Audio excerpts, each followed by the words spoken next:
Hola a todos, en la clase de hoy vamos a ver los costes de la empresa. Pues para empezar recordemos que la empresa para producir aquello que produzca necesita unos factores de producción, que eran los recursos naturales, el capital y todas las estructuras de producción que necesita y un número de trabajadores. Y que los costes de la empresa son los pagos que tiene que realizar por estos distintos factores de producción para poder llevar a cabo esa producción. Muy bien, pues la primera distinción importante entre los costes es la división entre costes fijos y costes variables. Los costes fijos son aquellos costes que no varían cuando la empresa cambia su nivel de producción. Un ejemplo de costes fijos son el alquiler que tenga una empresa de un local, que aunque varíe su nivel de producción y de ventas, el alquiler no cambia, o el pago de un seguro de incendios, o el pago de un contable que lleva las cuentas de la empresa y que la empresa produzca o venda mucho o poco, pues el sueldo del contable es el mismo, o una conexión a internet que es un coste fijo con independencia siempre de que la empresa produzca más o menos. Luego los costes fijos son aquellos costes independientes del nivel de producción. Los costes variables son aquellos costes que sí que varían cuando la empresa varía su nivel de producción. Costes variables para una empresa que produce sillas pues es la madera o materias primas que necesite para producir sillas. A mayor producción de sillas, pues mayor compra de materias primas necesita. O si para producir más sillas necesita contratar más trabajadores, pues los sueldos de estos trabajadores nuevos que contrata son un coste variable. Luego, costes variables son costes que sí que son dependientes, que sí que varían cuando la empresa cambia su nivel de producción. Y los costes totales de la empresa van a ser la suma de estos costes fijos y estos costes variables. Luego es una forma importante de dividir los costes totales en una parte, qué parte es fija y qué parte es variable. Muy bien. Por otro lado, tenemos otra distinción que es entre costes medios y costes marginales. Entonces, en una empresa, por ejemplo, de sillas, podemos hacernos dos preguntas que son distintas. Una es, ¿cuánto cuesta una silla? En general, le preguntamos a la empresa cuál es el coste de una silla. Y otra pregunta es, ¿cuál es el coste de producir una silla más? Una silla adicional. Son dos preguntas parecidas pero distintas. ¿Cuál es el coste de producir una silla? ¿Y cuál es el coste de producir una silla adicional? Muy bien, pues la respuesta a cuál es el coste de producir una silla, que es una silla representativa, la silla representativa de la empresa, es el coste medio, o coste por unidad, coste en este caso por silla. Es el coste pues de una silla representativa de la empresa. En su formulación matemática sería el coste total de la empresa dividido por el número de sillas producidas. Si la empresa está produciendo 100 sillas y tiene un coste de 1.000 euros, pues el coste total de 1.000 euros dividido entre las 100 sillas, pues el coste medio de una silla, de la silla representativa, sería de 10 euros. Muy bien. Por otro lado está el coste marginal. El coste marginal, marginal ya sabemos que en economía significa adicional, pues es el coste de producir una silla más, una silla adicional. O se puede expresar como es el aumento que experimenta el coste total de la empresa al producir una silla adicional. Este sería el coste marginal. Muy bien. Entonces, en su formulación matemática, si lo queremos expresar en una fórmula, pues sería dividir la variación del coste total de la empresa dividido entre la variación de la producción. Al variar la producción en una unidad adicional, ¿cómo varía el coste total de esa empresa? Muy bien. Vamos a analizar gráficamente la evolución de estas dos distintas medidas del coste. Empezamos con el coste marginal. El coste marginal es creciente.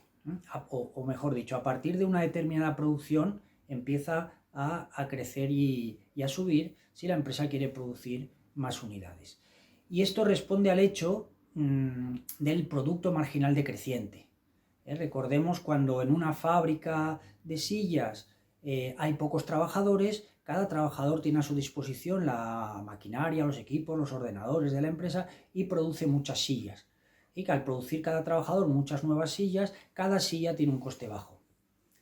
Pero a medida que la empresa sube la producción de sillas y contrata nuevos trabajadores, cada trabajador va teniendo acceso a una parte menor de las instalaciones, de las máquinas, hay tiempos de espera y por lo tanto cada trabajador aporta a la empresa menos sillas y por lo tanto cada silla tiene un coste de producción marginal mayor.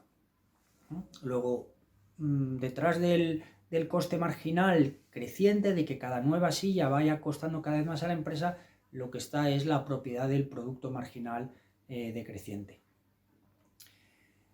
Muy bien, el coste medio, la curva de coste medio tiene una forma distinta, tiene una forma de U. Primero baja, alcanza un mínimo y luego sube. Vamos a ver por qué. Primero, cuando la empresa tiene niveles de producción bajos, la curva del coste medio, el coste medio va bajando. ¿Por qué? Va bajando porque el coste fijo, los costes fijos de la empresa, hemos visto esos costes que no cambian, aunque la empresa eleve su nivel de producción, se van repartiendo entre una mayor cantidad producida. O como el coste fijo se reparte, el coste medio, que es el coste total dividido entre las unidades producidas, pues va descendiendo. Va descendiendo hasta que alcanza pues un mínimo. Tiene un mínimo y ese mínimo, es decir, el coste medio más bajo que puede tener la empresa, se le llama su escala eficiente. Es el mejor tamaño que puede tener la empresa para producir una determinada cantidad al menor coste posible y por lo tanto poder competir mejor en el mercado con sus rivales. Y a partir de este punto, si la empresa sigue elevando su producción, el coste medio va subiendo. El coste medio va subiendo porque aunque es verdad que los costes fijos se siguen repartiendo entre más unidades, pero hay otra fuerza que entra aquí y es de nuevo el producto marginal decreciente o los rendimientos decrecientes. Es decir, la producción es ya tan alta que como hemos explicado, al haber muchos más trabajadores en la empresa que se reparten las instalaciones, su producción va siendo cada vez menor y por lo tanto el coste de cada silla va subiendo. Así que en general, para la empresa representativa de la economía, los costes medios tienen esta forma de U. Descienden hasta un determinado nivel de producción, alcanzan lo que se llama esa escala eficiente y luego empiezan a subir a partir de ese nivel de producción por la ley del producto marginal decreciente. Muy bien. Y por último, queremos analizar la relación entre los costes de la empresa a corto y largo plazo.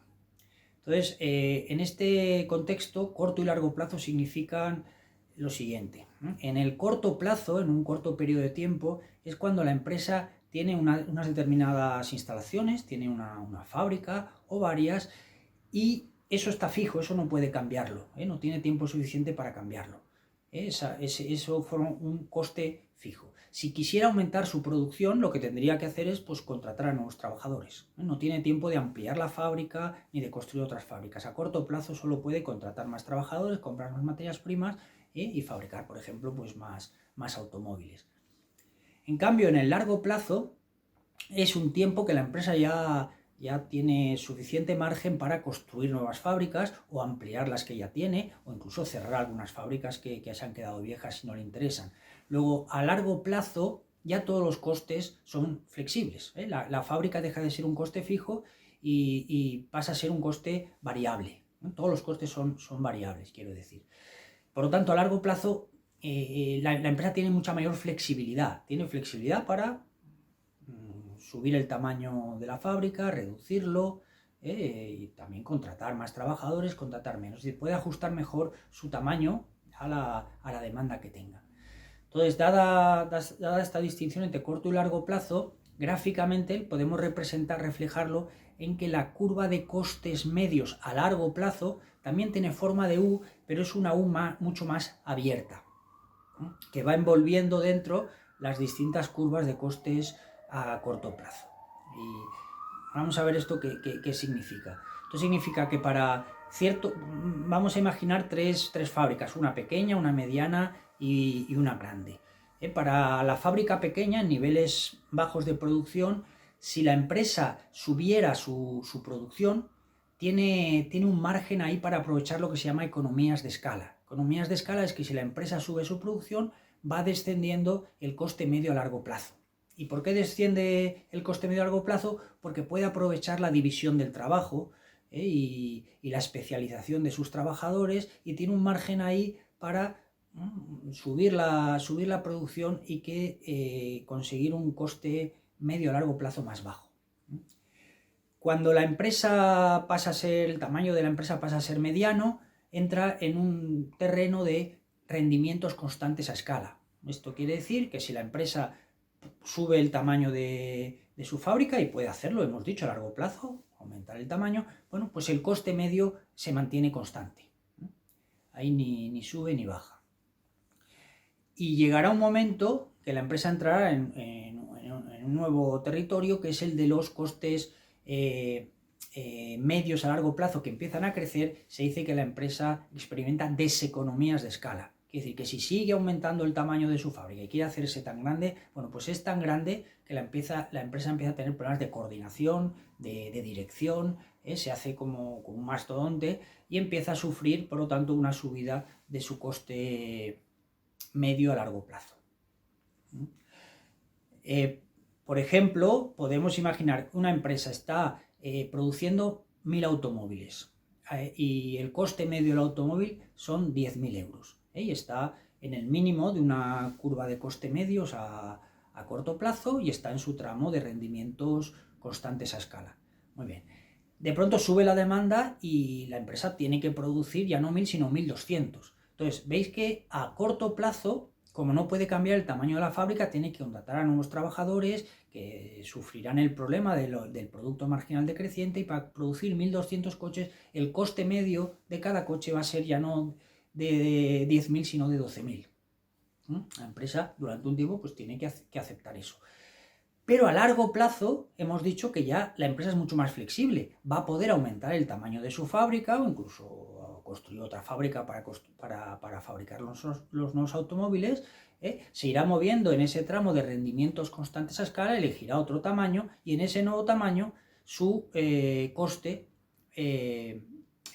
medio volverá a ser, a largo plazo, volverá a ser de 10.000. Ahora conseguirá 1.200 automóviles, pero al mismo coste de 10.000, porque ha tenido tiempo, dada esa flexibilidad a largo plazo, de ajustar el nivel de su fábrica. Y esta es la diferencia entre el corto y largo plazo en este tema de los costes. Luego, para concluir, hemos visto varias ideas importantes. La primera es la diferencia entre costes fijos y costes variables. Los fijos son independientes del nivel de producción y los variables varían cuando varía el nivel de producción. Y para cada empresa hay que analizar bien qué costes son fijos, qué costes son variables, para tomar buenas decisiones. Segundo, la diferencia entre costes medios y marginales. El coste medio es el coste de una unidad representativa, es el coste total dividido por el número de unidades producidas, y el coste marginal es el coste de cada nueva unidad adicional, de una nueva unidad. Y por último, hemos visto la diferencia entre costes a corto y a largo plazo. En el corto plazo es el periodo en que la empresa no puede cambiar el tamaño de su fábrica y tiene gran parte de sus costes son por lo tanto fijos. Y largo plazo es cuando ya puede cambiar el tamaño de sus fábricas o construir nuevas fábricas, y ya todos los costes pasan a ser variables, porque la empresa tiene mucha mayor flexibilidad. Muy bien, y esto sobre los costes. Hasta la próxima clase.